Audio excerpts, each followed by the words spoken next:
నమస్తే, welcome to NSTV news. ముందుగా ముఖ్యాంశాలు. జగిత్యాల జిల్లా మెట్పల్లి పట్టణంలోని మున్సిపల్ కార్యాలయంలో గత బీఆర్ఎస్ ప్రభుత్వం మాజీ ఎమ్మెల్యే కల్వకుంట్ల విద్యాసాగర్ రావు మహిళా సంఘ భవనానికి 50 లక్షలు మంజూరు చేశారు. సర్వాంగ సుందరంగా ముస్తాబైన మెప్మా భవనాన్ని ఈరోజు కోరుట్ల నియోజకవర్గ ఎమ్మెల్యే కల్వకుంట్ల సంజయ్ ప్రారంభించారు. ఈ సందర్భంగా ఎమ్మెల్యే మాట్లాడుతూ అభివృద్ధి పనులకు కాంగ్రెస్ ప్రభుత్వం సహకరించాలని, గత బీఆర్ఎస్ పాలనలో చేపట్టిన అభివృద్ధి పనులకు కాంగ్రెస్ ప్రభుత్వం కాంట్రాక్టర్లకు సకాలంలో బిల్లులు అందించి అభివృద్ధి పనులను పూర్తి చేయించాలని తెలిపారు.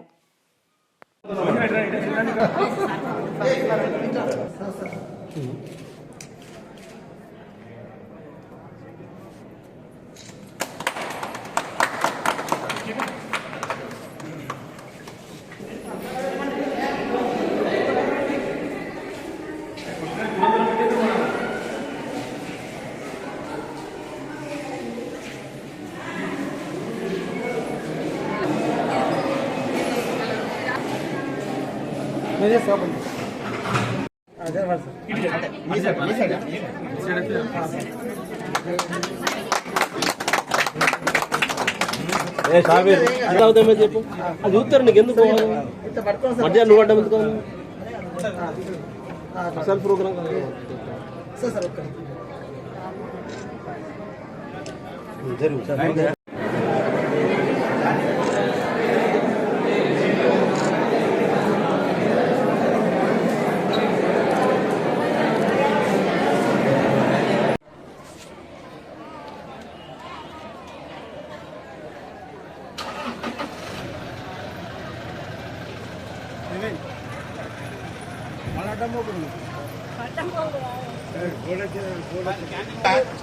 జరుగు. అర్థం కాదు, పాడు కాదు.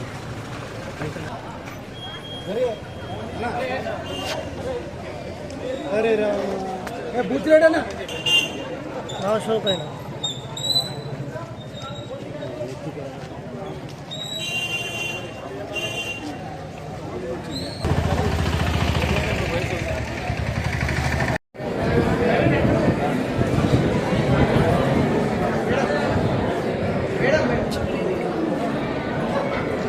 పడుకోండి.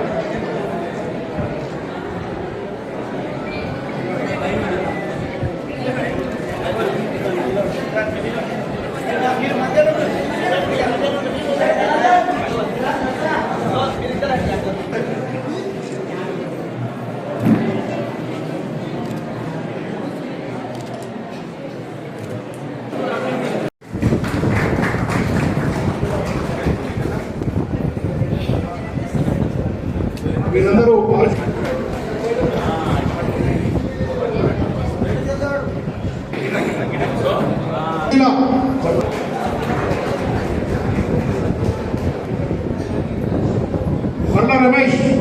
రమేష్ గారు ఆటో డ్రైవర్ అందంగా కానొస్తున్నట్టు దానికి మీరే కారణం. మీకు సల్కం జరుగుతుంది. ఆశాది శివప్రసాద్ గారు,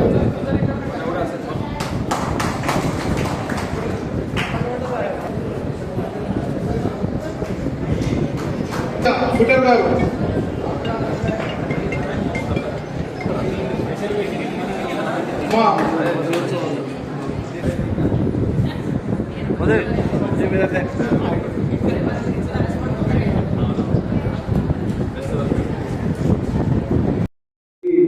పేరు పేరు నమస్కారము. అందరికీ శుభాకాంక్షలు. మళ్ళీ మీ అందరు కూడా ఆనందంగా ఉంది. ఇవాళ ఇంత బ్రహ్మాండమైన ఆఫీసు, ఎన్నో రోజుల కళ, నిజానికి సంవత్సరం అయింది ఇది రెడీ అయిపోయింది. మా కమిషనర్ గారు పోస్ట్ పోన్మెంట్ చేసారు, కొద్ది ఇనాగ్రేషన్ పోస్ట్ పోన్ చేయించారు మా కమిషనర్ గారు. కొద్దిగా మంచి రోజు బాగా కలిసి వచ్చింది కాబట్టి స్టార్ట్ చేసినాం. ఎట్లాగో ఆనందంగా ఉంది. సంవత్సరం అయింది నేను రాజకీయాల్లోకి వచ్చి ఎమ్మెల్యే, కరెక్ట్ సంవత్సరం అయింది. ఇప్పుడు మొన్న నవంబర్ 30కి కరెక్ట్ సంవత్సరం అయింది. నేను కలిసి నా అదృష్టమో దురదృష్టమో కానీ ఇనాగ్రేషన్ చాలా తక్కువ చేసాడు సంవత్సరం కాలంలో. అవి కూడా కేసీఆర్ గారి కాలంలో వారి హయాంలో జరిగినవి ఇనాగ్రేషన్ చేస్తున్నాయి. ఇంకా సంవత్సరం అయినా కూడా చేస్తూ ఉంటా. కానీ మన జరిగిన అభివృద్ధి చూసుకుంటే గత 10 ఏళ్లలో ఒక్కొక్కటి కరెంటు తెచ్చుకున్నాం, మంచినీళ్ళు తెచ్చుకున్నాం. ఎందుకంటే మెట్పల్లి ఒకటి విరిగినాడు కాబట్టి నాకు తెలిసి మంచినీళ్ళ పూస అయినట్టున్నాం. ఎండాకాలం వస్తే జాబిగా బిందెలతో లొల్లులే రోడ్ల మీద, కొట్టుకునే రోడ్ల మీద. అట్లాంటిది మంచినీళ్ళ ప్రాబ్లం సాల్వ్ చేసుకున్నాము. మా మహిళలతో ఇక్కడ చాలా మంది బీడీ కార్మికులు ఉండే మన మెట్పల్లిలో. ఏ ఒక్క మహిళకి అంతకుముందు రూపాయి పెన్షన్ కూడా లేకుండే. ఎప్పుడన్నా మొగోళ్ళు ఆరోగ్యం బాగాలేకపోతే ఇక ఆ రోజు పస్తులే ఉంటుండే మహిళలు. అట్లాంటిది కేసీఆర్ గారు వచ్చినాక బ్రహ్మాండంగా పెన్షన్ తెచ్చుకున్నాం మనం అందరం కూడా. పెన్షన్ అయిపోయింది. ఆ తర్వాత మన బిడ్డల పెళ్లి చేస్తే కళ్యాణ లక్ష్మి, మన బిడ్డల పెళ్లిలో కోస కావద్దని కళ్యాణ లక్ష్మి తెచ్చుకున్నాము. మంచిగా బ్రహ్మాండంగా అందరికి కళ్యాణ లక్ష్మి వచ్చింది. అట్లా ఒక్కొక్క ప్రోగ్రామ్ చేసుకుంటా పోయినాం మనం. దానికి తోడు ఇవాళ ఆనందంగా ఏముందంటే నెక్స్ట్ ఇవాళ మీ అందరికి ఒక ఆఫీస్ బిల్డింగ్ కూడా వచ్చింది. మీ అందరికి కూడా ఆనందంగా ఉంది. ఒకటే నా కోరిక, మా కమిషనర్ గారు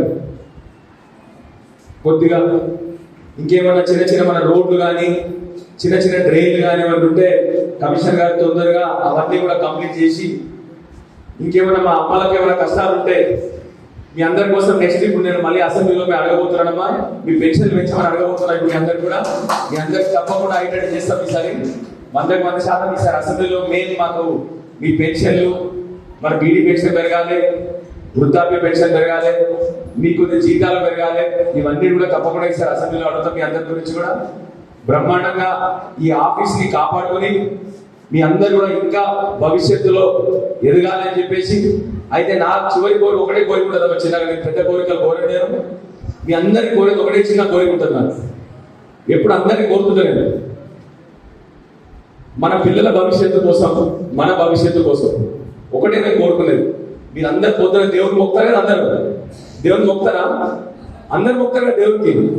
ఒక నా వైపు నుండి చిన్న మొక్కు, ఎక్స్ట్రా మొక్కు ఒకటి, నా పొలం ఒక మొక్కు.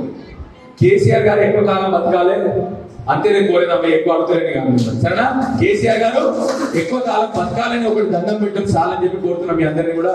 అదొక్క కోరిక నెరవేర్చి మీ అందరికీ నేను, ఎందుకంటే కేసీఆర్ గారు లాంటి వాళ్ళు బతుకుంటే బ్రహ్మాండం జరుగుతుంది. మామూలు విషయం కాదు, బ్రహ్మాండం జరుగుతుంది. ఆయన ఎక్కువ కాలం బతకాలని మీ అందరికీ కోరుతా ఉన్నాడు. మళ్ళీ ఒకసారి అవకాశం ఇచ్చిన మీ అందరికి కూడా ధన్యవాదాలు తెలియజేస్తూ జై తెలంగాణ.